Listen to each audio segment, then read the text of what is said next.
Halo guys, ini kita akan unboxing ya WHDI V4 yang kemarin saya posting. Ternyata cukup banyak sekali yang antusias untuk mengetahui lebih detail lagi ya. Jadi ini saya akan unboxing dan saya akan informasikan detail-detailnya ya. Jadi unitnya adalah seperti ini ya. Jadi ada transmitter, kemudian ada receiver, ada transmitter, dan ini adalah ada adaptor sebanyak 2 buah ya. Jadi nanti 2 unit antara receiver dan transmitter ini bisa digunakan menggunakan adaptor 5 volt ya. Kemudian ini adalah kabel adaptornya. Kemudian di sini terdapat 4 buah antena. Yang pendek ini memang untuk di bagian transmitter, sedangkan yang panjang adalah kita pasang di receiver. Sebenarnya dibolak-balik juga tidak ada masalah.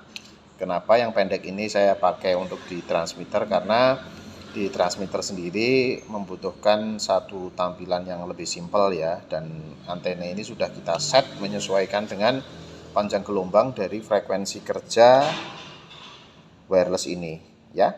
Oke. Kemudian di sini ada 2 buah dudukan konektor. Jadi nanti ini yang akan terkoneksi ke kamera, dan satu lagi bentuknya sama, ini yang akan terkoneksi ke receiver ya. Jadi nanti akan kita peragakan juga ya. Oke, kita taruh dulu di sini. Kemudian saya akan membahas mengenai receiver ya. Nah, ini bentuk receivernya. Di sini ada 2 buah antena ya, ada 2 buah antena. Kemudian di sini ada konektor DC Type C. Di sini ada HDMI out, kemudian di sini ada infrared. Jadi kita bisa mengkoneksikan infrared melalui jack ini. Ini kemudian tombol reset. Jadi misalkan kita akan mengkondisikan ulang atau mengkoneksi ulang dengan transmitternya, bisa menggunakan tombol ini. Tapi biasanya kalau kita sudah 1 kali pairing ya udah nggak perlu mereset lagi. Kemudian di sini ada 3 buah indikator ya. Yang pertama adalah link. Indikator link ini akan menyala ketika antara transmitter dan receiver sudah terkoneksi.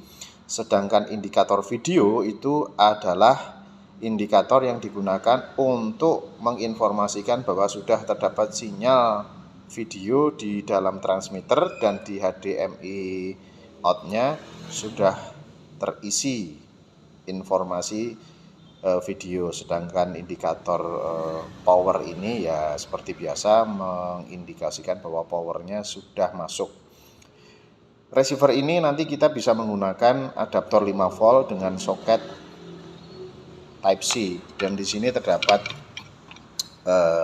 screw yang mana nanti ini bisa dikoneksikan ke transmitter, ke receiver ya, yang mana nanti kemudian di dudukan ini kita pasang ke light stand ya. Jadi biar posisinya bisa lebih tinggi, dan antenanya dikoneksikan di 2 buah titik ini ya.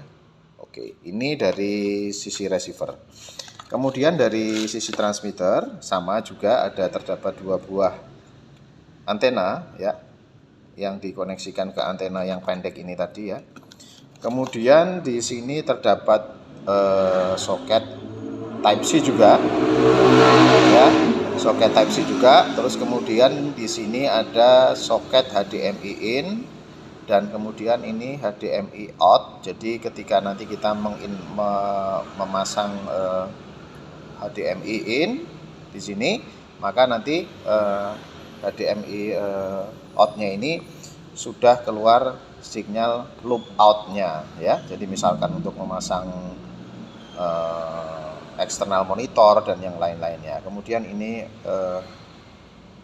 sama infrared. Kemudian ini adalah tombol reset, juga sama untuk mengkondisikan ulang antara transmitter dan receiver. Kemudian 3 lampu ini juga fungsinya sama. Link ini untuk mengindikasikan bahwa transmitter sudah terkoneksi ke receiver, sedangkan video adalah indikator untuk menginformasikan bahwa sudah terdapat signal video yang berasal dari external device seperti kamera mungkin dan sumber video yang lainnya sudah masuk ke dalam unit transmitter ini ya. Oke, sedangkan yang atas ini adalah untuk eksternal baterai ya. Kita bisa menggunakan 2 buah baterai 18650 seperti yang tertulis di sini ya. 2 buah baterai ini untuk mensuplai ke transmitter ini dengan tegangan 7,4, tapi di dalam sudah kita pasang regulator sehingga voltasenya sudah turun menjadi 5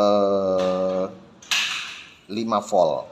Kemudian di dalamnya juga kita pasang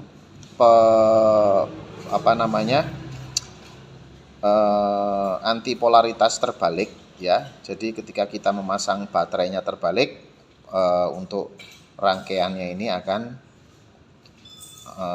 terselamatkan. Jadi jangan khawatir kalau Anda memasang baterai yang terbalik, insya Allah masih terlindungi oleh proteksi dari rangkaian polaritas reverse polarity protection ya namanya. Oke, ini sekilas tentang WHDI V4 yang mana jarak yang ditempuh antara transmitter dan receiver bisa 200 meter dengan kondisi line of sight ya. Kalau ada halangan pasti akan berkurang. Dan di sini ada sebuah saklar untuk power on off ya. Jadi nanti untuk menghidup dan matikan transmitternya bisa menggunakan saklar ini. Begitu juga di receivernya ya. Oh enggak, di receivernya ini langsung on ya. Jadi ketika dipasang di sini dia langsung on ya. Di kameranya juga untuk memasang di kamera nanti kita ada dudukan yang sama. Jadi di sini kita pasang dudukan ya. Nah, kita pasang seperti ini dan nanti di satu sisinya akan terhubung dengan hot shoe ya, hot shoe yang akan kita koneksikan ke kamera ya. Kebetulan hot shoe-nya belum saya pasang, belum saya masukkan ya. Oke, begitu ini sekilas informasi tentang WHDI V4 dengan menggunakan eksternal baterai 18650. Baterai ini cukup banyak sekali di pasaran baik baru maupun second. Kebetulan saya kemarin tes dengan menggunakan baterai laptop yang bekas-bekas itu yang masih sekitar 2000 mAh dan ini bisa bertahan sekitar 4 jam ya. Lumayan lah, harganya pun juga sangat murah, baterainya sekitar 14-15 ribu ya, dan ini akan sangat mengirit cost ya daripada kita beli baterai NP dengan harga yang mahal. Kita bisa menggunakan baterai 18650. Oke gitu, thank you.